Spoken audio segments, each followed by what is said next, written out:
Vizcaya doesn't feel like a mansion, it feels like a claim, a statement made in stone that you can buy culture, import atmosphere, and rewrite where you belong. You're standing on the edge of Biscayne Bay, surrounded by palms and heat, and yet the place whispers Italy with complete confidence. Arched loggias, carved details, courtyards that hold shade like a secret.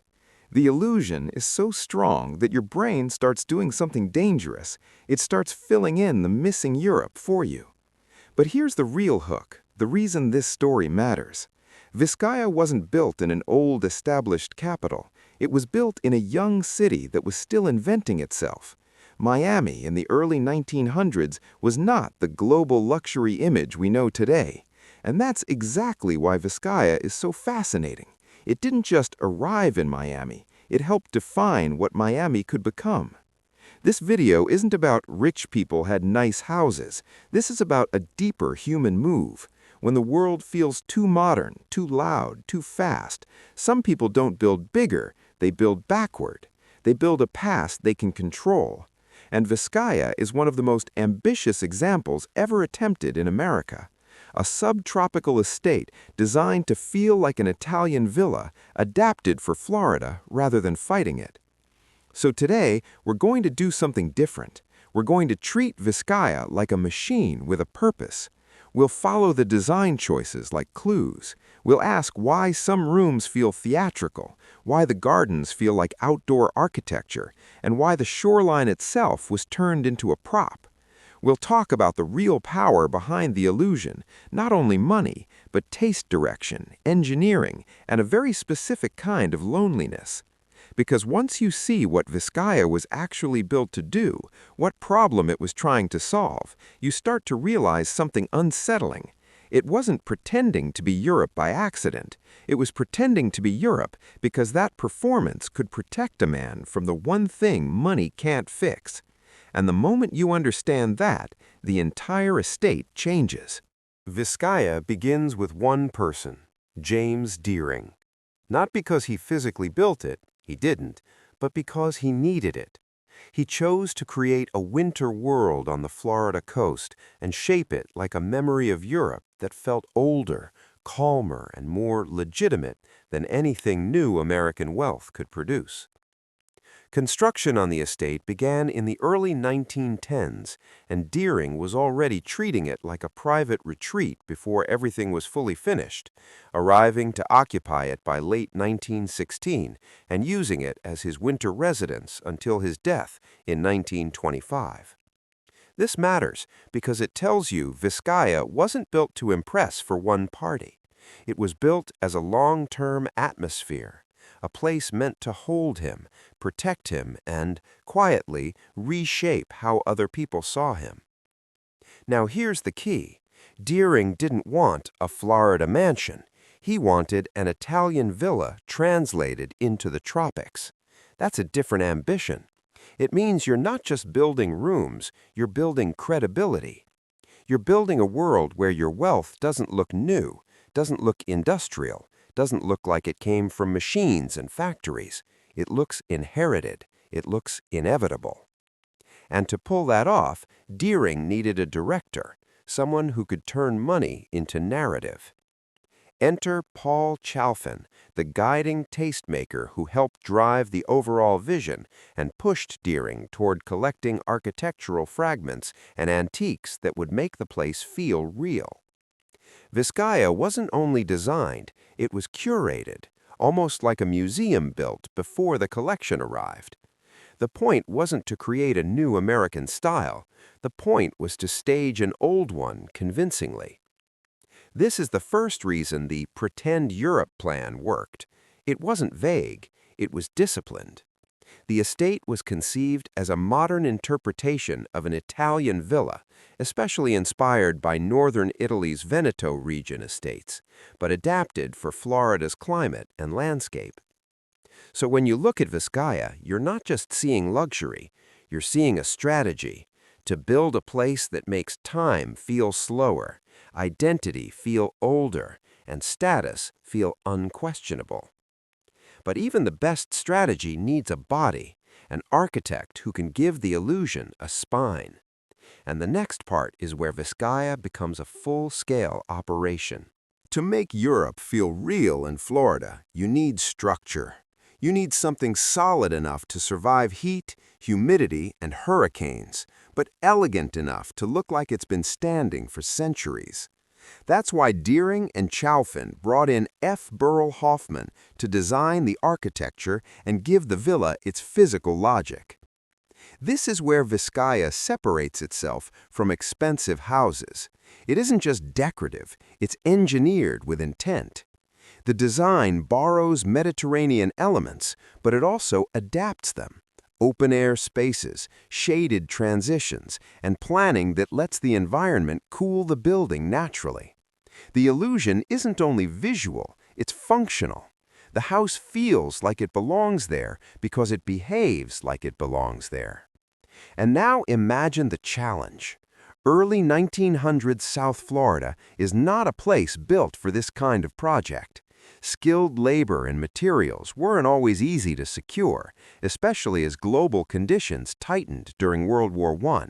So the Europe in Miami dream becomes a logistical campaign, ordering, shipping, shaping, and assembling elements so the final result looks effortless. That effort is part of the psychology. Wealth doesn't want to look like work, it wants to look like destiny. Vizcaya makes a massive construction effort disappear into an atmosphere of calm. But here's the twist. Vizcaya wasn't only copying Italy, it was copying how Italy makes you feel.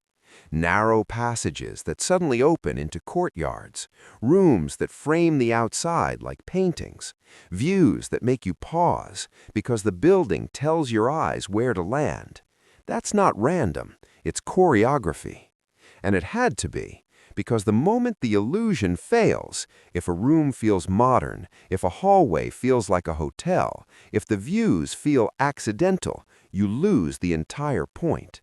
The estate stops being Europe and becomes what it actually is, a rich man's escape built on a tropical shoreline. So Hoffman gives the place structure, Chalfin gives it style direction, Deering gives it the emotional need. But there's still one problem. Europe isn't only buildings. Europe is gardens, controlled nature, shaped into geometry, turned into civilization. To truly pretend to be Europe, Vizcaya needed outdoor rooms as convincing as the indoor ones. And that's where the story gets even more ambitious, because now they're going to reshape the land itself. A lot of mansions have gardens. Vizcaya has something more precise, gardens designed like rooms without ceilings. That concept, nature arranged like a palace interior, comes from European tradition, and Vizcaya tries to translate it into a subtropical environment. To do it, they brought in Diego Suarez, whose design referenced European models, especially around Florence and Rome, while still adapting to local conditions. The goal wasn't pretty plants. The goal was outdoor power. Here's what makes it work. The gardens are organized with intention. A main axis connects the house to the formal garden experience. You move through spaces that feel staged, corridors of greenery, controlled openings, moments that reveal statues and fountains like a surprise. When it's done right, your body feels guided without noticing the guide. And Vizcaya's creators were not shy about borrowing. The design pulls from European layouts and decorative traditions, but it also uses materials and craftsmanship that make sense in South Florida, like adapting European forms with local stonework and subtropical planting choices. That's the second reason this Pretend Europe plan worked. It wasn't a copy-paste, it was a translation. Now zoom out and picture it. The house facing the bay like a noble villa, the gardens extending outward like a controlled dream, the sound of water and fountains, the sense that the estate isn't merely sitting on land, it is claiming it. But there's a deeper layer most visitors miss. These gardens weren't just built for walking, they were built for performance, for arriving guests, for the slow reveal, for the feeling that you're entering a world that existed long before you and will exist long after you. That's not just aesthetic, that's social engineering. Because in the early 1900s, American wealth had a problem. It was new, it was loud, it was suspicious. It didn't come with castles or centuries. So the solution was to build a setting that implied history, even if it had to be manufactured. And manufacturing history isn't only about stone and plants. It's about weathering, perspective, and even optical tricks, making paths feel longer, spaces feel deeper, and views feel inevitable. When designers talk about making a garden feel ancient, what they often mean is make it feel like it has always been there. Vizcaya tried to do that in a place where nature grows aggressively and time moves fast, and it almost shouldn't have worked, but it did. And the next clue is sitting right in the water, an object that looks playful, even absurd, yet it might be the most revealing symbol of the entire estate. If you want to understand Vizcaya's mindset, don't start inside the house. Start at the edge of the bay. There is a structure offshore called the barge, built as a breakwater to protect the terraces from waves, designed playfully to look like a boat. That's such a Vizcaya move. Even the engineering has to perform. Even the practical solution has to be romantic. And the barge wasn't left plain. Sculptures were commissioned for it from Alexander Sterling Calder in 1915. So the thing protecting the estate isn't just a wall, it's a stage piece, something that looks like classical Europe floating in American water. This is where the pretend Europe idea becomes almost philosophical. Deering wasn't only building a home, he was building a mood that could resist reality. The barge says, even the bay must be edited, even nature must be framed. And that framing matters in a place like Miami. The shoreline isn't calm like a lake. Weather here can rewrite landscapes. Salt air eats metal. Storms test every illusion. So the barge is both symbol and shield. It protects the dream physically while reminding everyone that the dream is designed. Now think about what that means emotionally. If you're building an escape, you don't want to be reminded of risk. You want your view to feel permanent. You want the bay to look like a painting you own. Vizcaya makes the horizon feel curated. And here's the subtle genius. That curated horizon also sets the estate apart from European villas. Because in Europe, the land already carries history. In Miami, history had to be manufactured. So the designers created objects that signaled age and tradition, stone forms, classical sculpture language, formal geometry, while the environment screamed New World. That contrast is the energy of Vizcaya. It's why the place feels slightly unreal in the best way. Classical stone against tropical growth, European form against American heat. But the barge also hints at something else.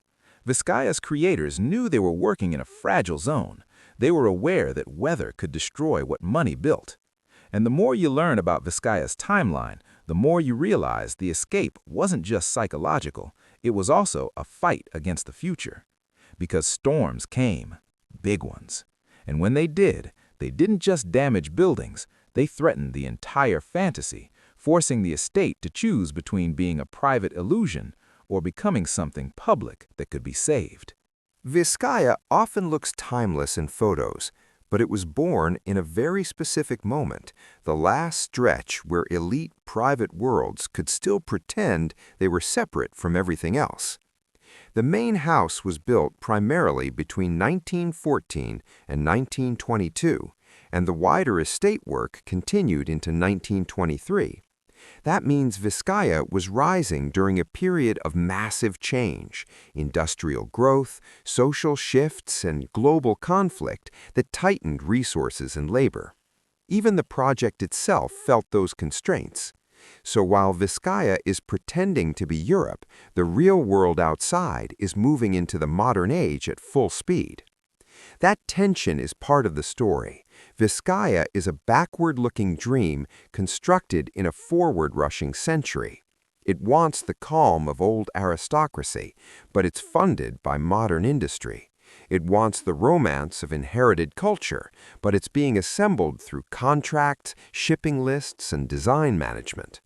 And inside the illusion, there's a hidden truth. The estate doesn't run on romance, it runs on systems. If you've ever walked through a grand historic property and felt like everything is effortless, perfect lighting, clean stone, controlled views, it's because the labor is hidden. Vizcaya was built to hide labor.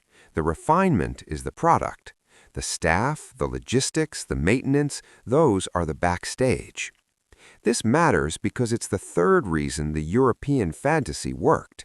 European palaces were made by centuries of labor. Vizcaya had to compress that into years, so it hides the machinery the way a luxury brand hides factories.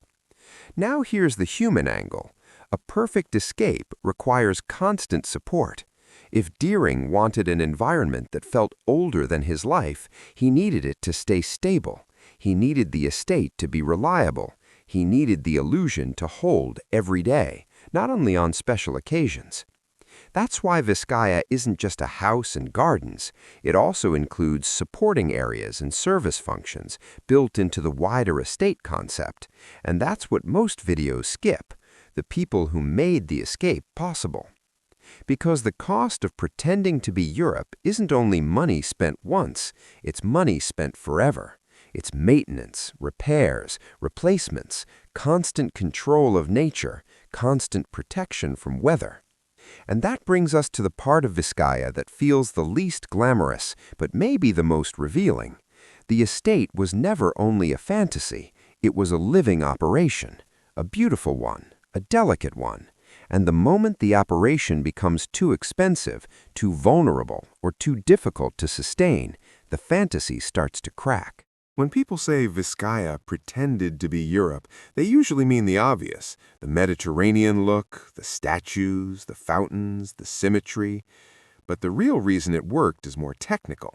Vizcaya didn't copy Europe blindly, it adapted European aesthetics to a subtropical environment. That's not a small thing. In a humid climate, certain materials fail faster. Heat changes how spaces feel. Sunlight is harsher. Plants grow differently. So the estate needed a design logic that could handle Florida's reality without looking like it was handling anything.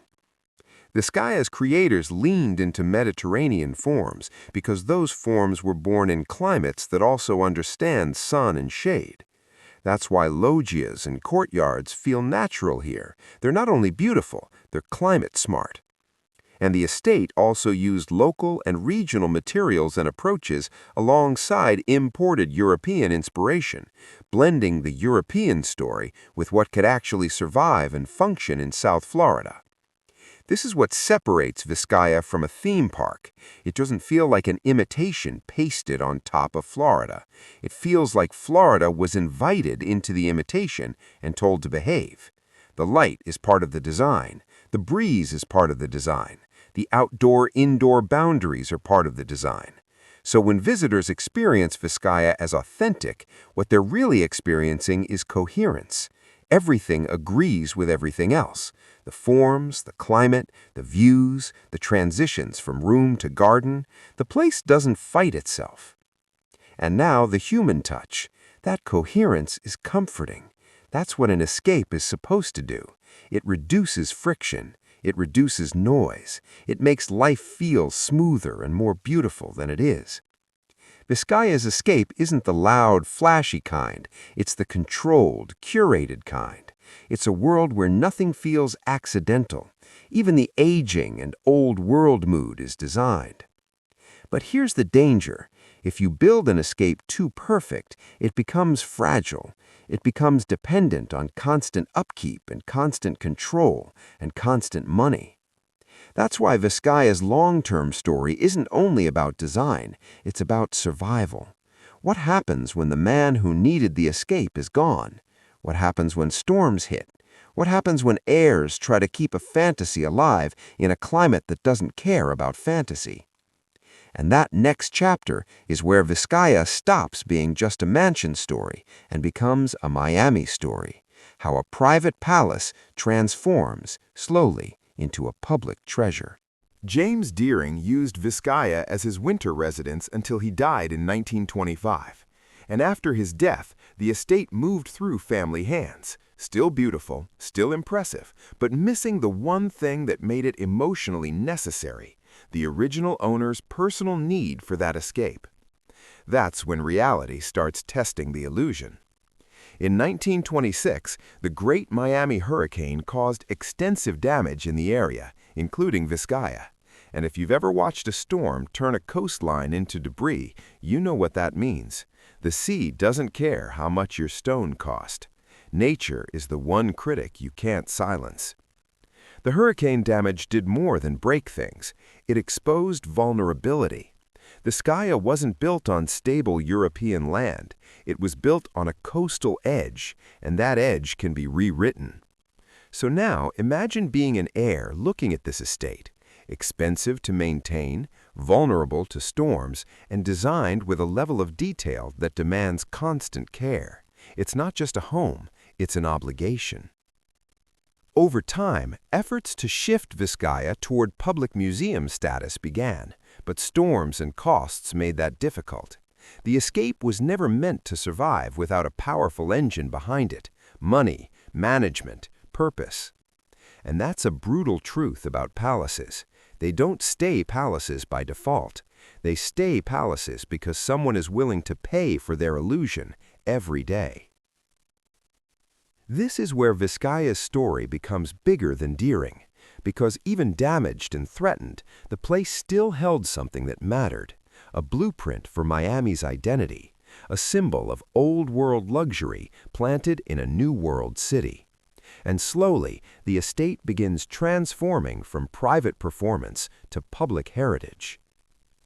That shift is what saves it, because once an estate becomes a public museum, it changes the reason it exists. It's no longer there to protect one man from the modern world. It's there to teach the modern world what that man was trying to do. And in the early 1950s, that transformation becomes real.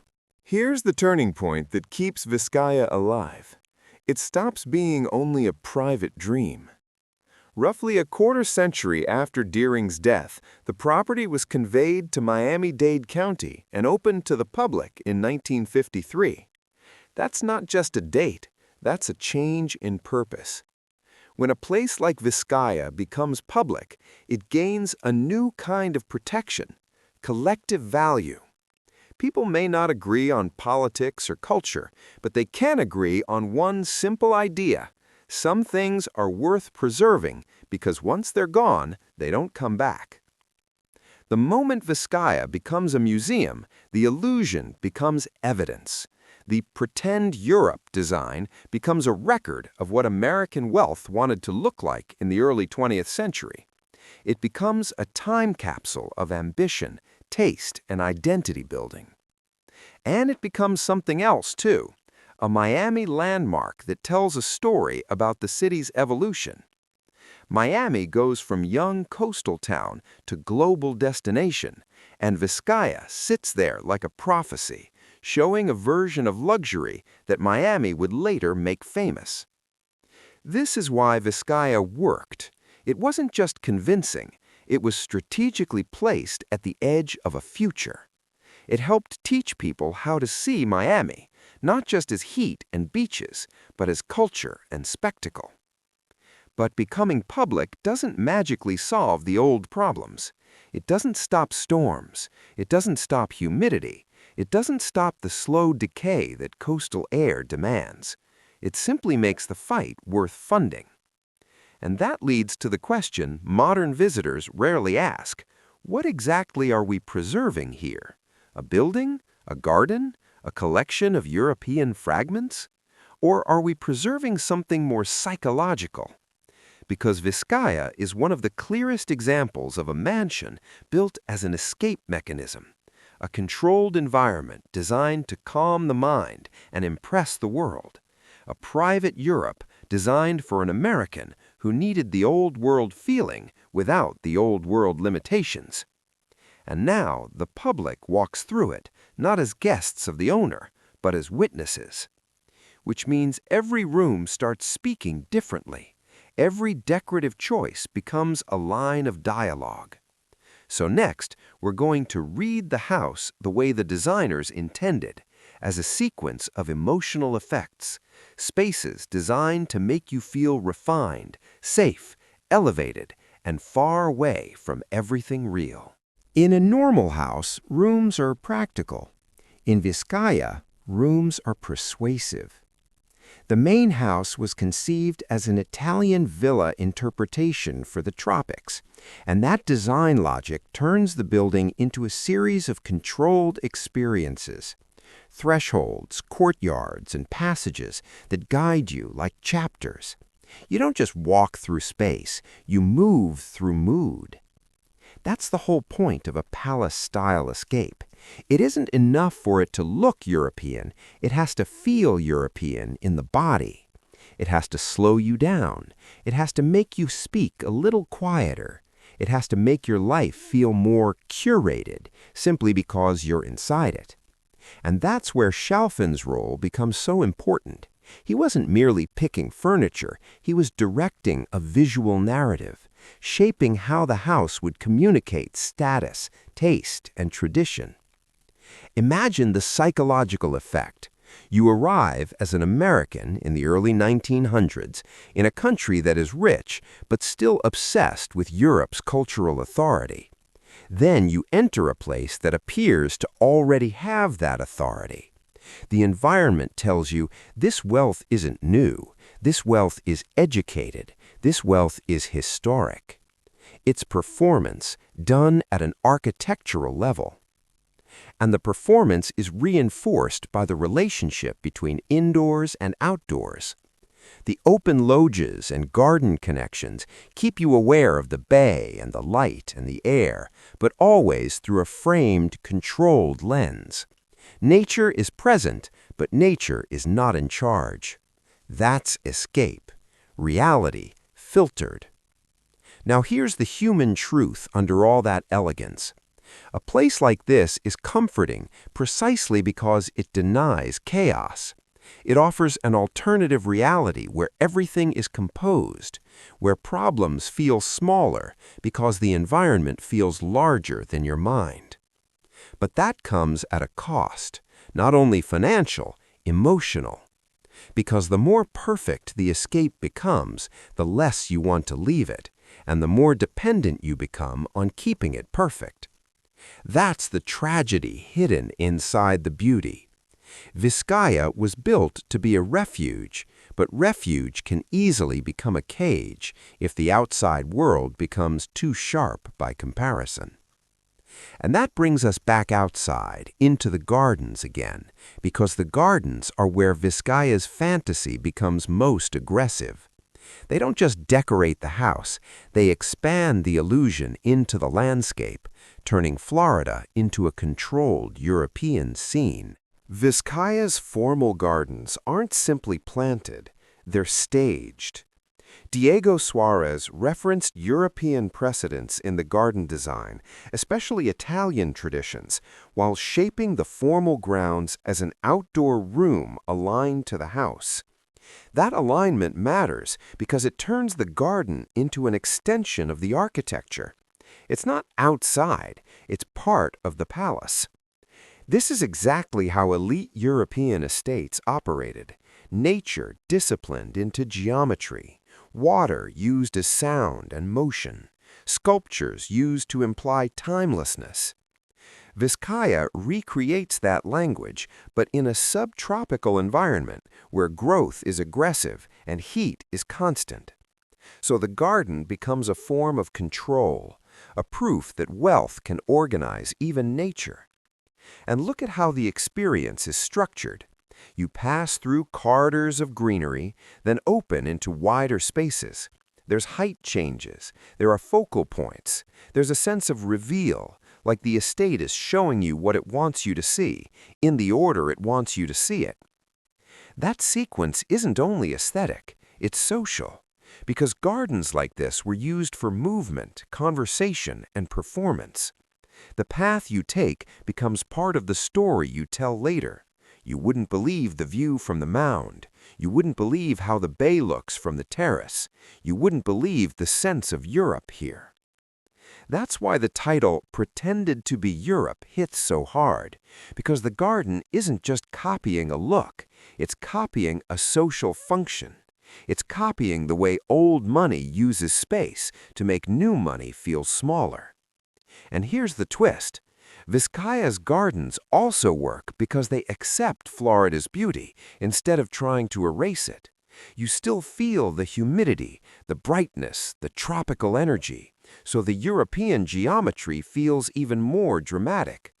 The contrast sells the fantasy. Europe becomes more European when it's placed against palm trees. But again, this kind of outdoor perfection is fragile.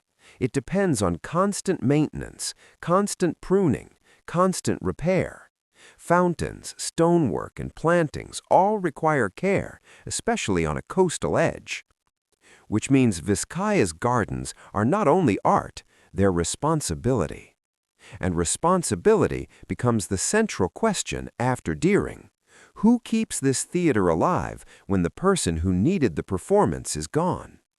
That question is why Vizcaya had to become public, because the only way to preserve a private fantasy is to make it a shared one. Every escape has an enemy. For Vizcaya, it wasn't a rival billionaire, it was the weather. After Deering's death, the estate faced a harsh reminder of where it was built. In 1926, the Great Miami Hurricane caused extensive damage across the region, including Vizcaya. That single fact changes how you see the entire property. Suddenly, the timeless European villa is revealed as something else, a delicate performance on a coastline that can be rewritten overnight. This is the hardest thing about building a European fantasy in Florida. In Europe, the land carries history. In coastal Florida, the land carries risk. And that risk is not just dramatic, it's expensive. Salt air corrodes, water intrudes, storms fracture stone and destroy landscaping. A breakwater like the barge isn't a cute detail anymore. It becomes part of the survival strategy. So when you're watching Vizcaya's story, you're really watching a contest between two forces, the human desire to control environment and the environment's ability to ignore desire. That contest is what makes the estate feel almost poetic today, because it proves something. Wealth can build extraordinary illusions, but it can't make them permanent without constant effort and collective protection. And that's exactly what happens as the estate moves toward public stewardship. Efforts to prepare Vizcaya as a museum were shaped by damage, cost, and the difficulty of preserving such a complex property. This is also where the story becomes more relatable, because even if you're not a billionaire, you understand the feeling, building a dream, then realizing the dream requires upkeep you didn't fully imagine. The bigger the dream, the heavier the maintenance. Vizcaya's grandeur hides that reality when you're walking through it. It wants to feel effortless, but behind every effortless scene is work, restoration, conservation, repairs, staff, planning, fundraising, and constant decisions about what to save first. So if the estate is an escape, the escape now depends on modern systems to survive. The irony is beautiful. The place built to flee the modern world survives because the modern world values it enough to protect it. And that leads to the final layer of Vizcaya, the reason it still matters in 2026. It isn't just a palace, it's a blueprint for how cities create identity through spectacle. The title says pretended to be Europe, but the deeper truth is this. Vizcaya didn't only imitate Europe, it taught Miami how to be seen. A young city becomes a global city through images, through symbols, through places that outsiders can recognize instantly. Vizcaya became one of those symbols, a waterfront estate that fused European prestige with Florida atmosphere. And once that symbol exists, it starts shaping everything around it. It influences expectations. It changes what luxury means in that region. It becomes a reference point, whether people realize it or not. So why did the illusion work so well? Because it was consistent. The architecture, the gardens, the shoreline, the views, everything participates in one message: refined, timeless, curated. Because it was adapted. It didn't fight Florida completely. It used Mediterranean forms that thrive in sun and shade logic, and it shaped open-air experiences that feel natural in a warm climate. Because it was staged. The barge, the axis of the garden, the reveal moments, all of it is choreography. And because it was emotional. The estate wasn't built to have rooms, it was built to create distance, distance from modernity, distance from noise, distance from whatever Deering didn't want to feel. That's the human touch. At the core of every palace story is a very human need: control, calm, identity, legacy, escape. And Vizcaya's final success comes from a surprising place. It outlived the private need because the public found a new reason to care. It became a museum, a landmark, a cultural treasure, something preserved not to protect one man's fantasy, but to preserve a chapter of American ambition. So today, Vizcaya feels like Europe to visitors, but what it really feels like is Miami's early dream of itself, a dream that said, we can be new and still look timeless. Now, in the final part, we're going to end with the question that makes this story resonate beyond architecture. If Vizcaya was an escape, what were we escaping then? And what are we escaping now? Vizcaya is beautiful, but the beauty isn't the whole story. The real story is what the beauty is doing to you. It's slowing you down. It's calming your nervous system. It's whispering that life can be ordered, that the world can be curated, that chaos can be kept outside the gate. That's what an escape is, and Vizcaya is one of the most successful escapes ever built in America, a subtropical estate designed as a modern interpretation of an old Italian villa adapted to its climate and framed by the bay. But escapes don't stay private forever, because time arrives, storms arrive, costs arrive, owners disappear, and the fantasy has to either die or transform. Vizcaya transformed. It became public. It was conveyed to Miami-Dade County and opened in 1953, turning private performance into shared heritage. That change saved it, and it also changed what the estate means. Now, instead of being a shield for one man, it's a mirror for everyone. It shows us how wealth tries to become legitimacy, how new money tries to look old, how taste can be constructed like an argument, how architecture can be used as identity, and how culture can be imported when you don't feel like you have enough of it at home. And it shows us something else, something modern, because today we're still building escapes. We just do it differently. We build digital escapes, social escapes, image escapes, personal brands that pretend to be timeless. We curate our lives to look calmer, cleaner, more European, more refined than the reality underneath. Vizcaya is a physical version of that impulse, and the lesson isn't rich people were weird. The lesson is, when you build a world designed to protect you from reality, you can end up depending on the illusion. That's why the storms matter. That's why public preservation matters, because it reminds us nothing stays perfect without effort, nothing stays timeless without maintenance, and extravagance without stewardship doesn't survive long. Vizcaya survived because it became more than an escape. It became a story the city decided was worth keeping. And maybe that's the best ending possible, because the mansion that pretended to be Europe ended up becoming something more honest, a monument to the human need to escape, and the price we pay to make that escape feel real.